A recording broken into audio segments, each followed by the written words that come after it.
hetsika ho fampanjariana amin'ny miralenta sy ady atao amin'ny herisetra miatra amin'ny vehivavy.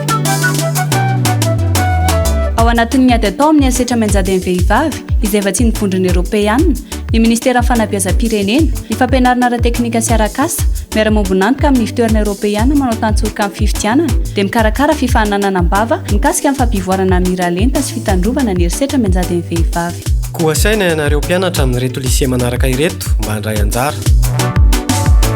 Ao amin'ny faritra Sofia, lycée be Fandriana Varatra, lycée be Alalana. Ao amin'ny faritra Menabe, lycée Paul Morondava, lycée be Manonga. Ao amin'ny faritra Vatovavito Vinany, lycée Silène Paul Manakara, lycée Manambelona Justin. Ao amin'ny faritra Vakinakaratra, lycée André Resampatsirabe, lycée Mandandresaka. Ao amin'ny faritra Analamanga, lycée Jean-Joseph Rabe Arvena, lycée Ambohimanarina. Manatona ny tompon'andraikitra ao amin'ny lycée misy anao raha mila fanazavana fanampiny. Ambarako, resahiko, toeriko ny herisetra mba hananana ho avy mamiratra.